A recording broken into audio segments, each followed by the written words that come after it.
Effortless English members, welcome to a new lesson. This one is called No Belief. This is the vocabulary lesson for no belief. Let's get started. Our first vocabulary word is debate. A debate is like a discussion or an argument. A debate usually means people do not agree and they're talking about some topic, but they don't agree.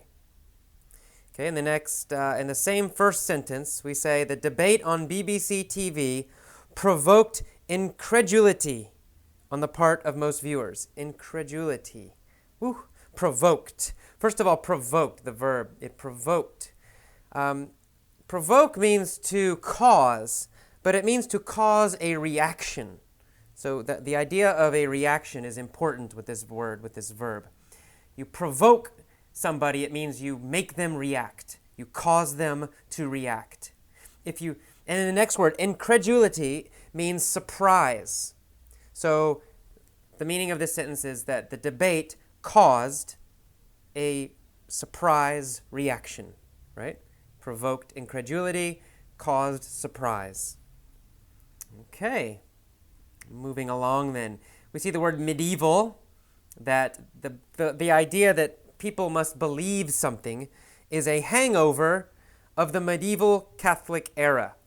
Medieval is the time period in Europe, especially Europe, from about 600 AD, the year 600, to about the year 1500. Now the times are a little, on each end the times can vary, but it's about that time period in Europe. At that time, the Catholic Church, the Christian Catholic Church, Catholic is the church in Rome, they had a lot of influence in Europe. Okay. Later on in this very long sentence, he says that to think that everybody must believe something or other, that if one is not a theist, one must be a dogmatic atheist. Okay. Whew, some tough vocabulary this. A theist is a religious person. A theist is someone who believes in God. They believe there is a God. And the opposite is atheist. Just add an A to the front. Atheist, someone who does not believe there is a God. Someone who does not believe in God, any God. A theist believes in a God, any God, and an atheist does not believe in a God. The word dogmatic there, dogmatic atheist. Dogmatic means very strongly believing, very, very strong belief in some rules or some idea. Dogmatic. And it's pretty negative, actually. It's quite negative. It usually has the idea of believing something or believing without reason, without logic. Dogmatic. All right, let's go. We got a lot of new vocabulary in this one. In the next paragraph, we see the word doctrine. You see that as soon as one believes a doctrine of any sort or assumes certitude, one stops thinking. Okay, a doctrine is a philosophy or a theory or a set, a group of beliefs. We call that a doctrine. So we might have religious doctrine. It means a group of religious ideas. That's a doctrine, or beliefs, really, not ideas. All right, and then in the next one it says, or assumes certitude. To assume means to believe. It means believe. And certitude is a good word. Certitude means to be totally sure, having no doubt, totally sure. If you say, I have certitude, it means I have no doubt. I am sure 100%. We also saw the word fervently in here. To believe fervently means to believe very strongly. Very, very strongly. If you fervently believe something, it means you believe totally with a lot of power. Okay. Next we see the word agnostic. Agnosticism or agnostic in that next paragraph. The Copenhagen interpretation is sometimes called model agnosticism. Model, in this case, model means theory. We're using model in a scientific way. Of course, model has other meanings, But in science, model means, basically it means theory. Agnosticism is the idea that nothing is sure. Nothing is definite. We can never know 100%. Right? There is always doubt. And a person who believes that is called an agnostic. An agnostic. So let's say religion. An agnostic isn't sure if there is a God. Maybe there's a God, maybe there's not. Right? We can't prove it. We can't prove there's a God. We can't prove there's not a God. So an agnostic says, well, you just can't be sure. We're not sure. That's an agnostic. And that idea or belief is called agnosticism. Okay, then. Let's keep going down to the bottom of that paragraph. And we see the quote from Alan Watts, "The menu is not the meal." Right? So he's showing this idea that don't believe your beliefs. Don't believe your ideas. Because ideas are not the same as the real world. The menu is not the meal. The map is not the territory. Territory means land, right? So the map is not the same as the land. It's a picture to give you some idea, but it's not the real thing. All right. Last paragraph of page 1. Belief or certitude or dogma is grandiose delusion. Grandiose. Good word. Grandiose means, it's kind of this idea of too much theater, too much drama, too showy, maybe even too emotional, right? Grandiose. It's just too big, too much belief, too much emotion, too much power, something like that. That's grandiose, too big.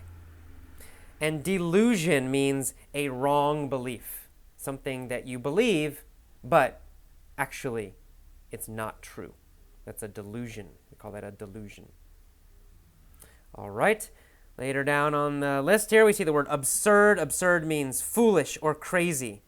He's saying this idea is absurd. It's foolish. It's crazy. I don't believe it. All right, on to page 2 now. Looking at page 2, top, we have the first sentence. Briefly, the main thing I have learned in my life is that reality is always plural and mutable. Plural means more than one, right? Not only one, but many. If you know grammar, if you study grammar, you know that plural means many. Mutable means changeable, possible to change, able to change, easy to change. We call that mutable. It means changeable. So he's saying reality is mutable. It's possible to change reality. And there are more than one realities. There's not just one. Okay.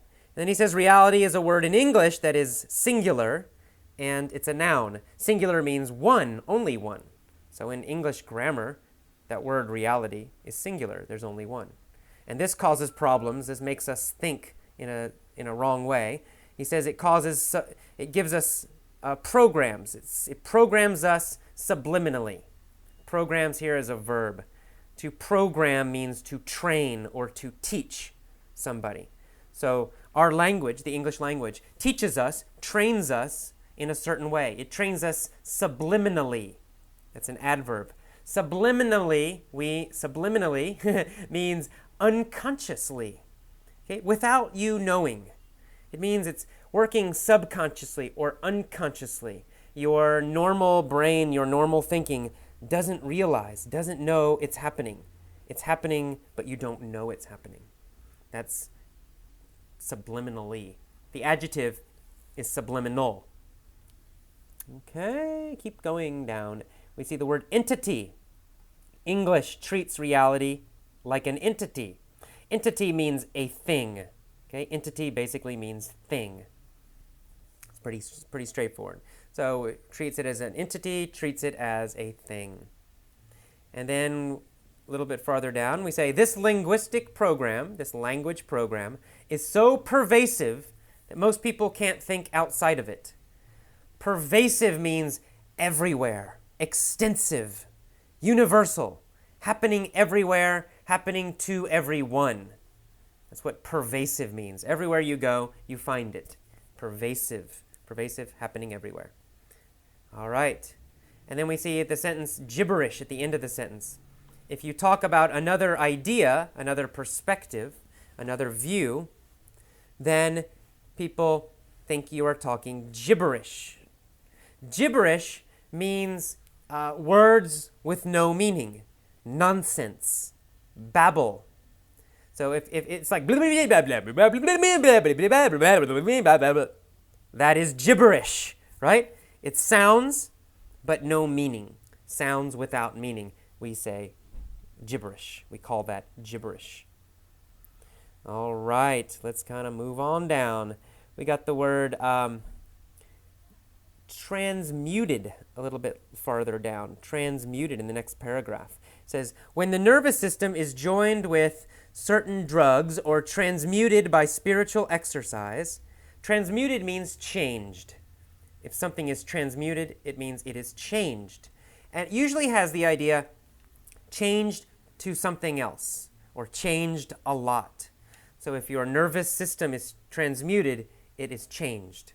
Some experiences, some spiritual exercises, for example, meditation, can change your nervous system. It transmutes your nervous system. So that's transmute, means to change a lot. We see the word instruments in that same sentence. An instrument is a machine or a tool, something you use, right, for a purpose. An instrument. Okay, and then going down to the bottom, we see the word bundles. Bundles of energy. A bundle is a package or a group of things that are together. So it's a group or a package that are together, connected. We call that a bundle. A bundle.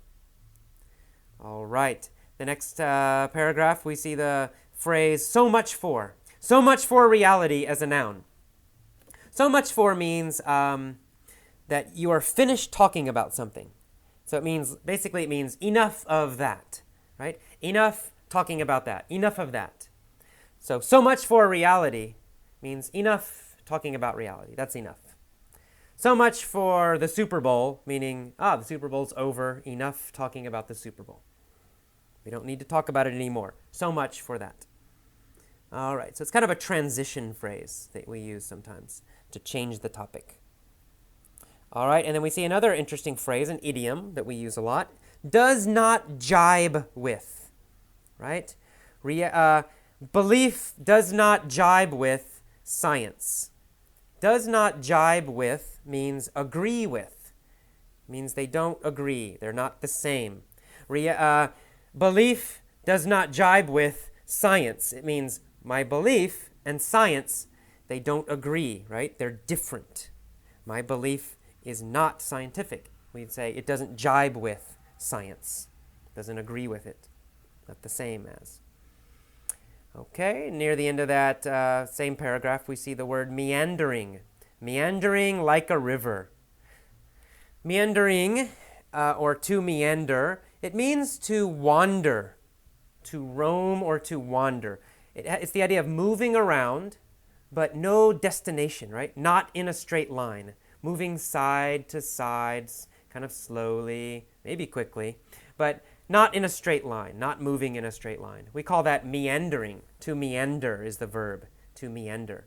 To move, but not in a straight line. To move, but not with a clear destination.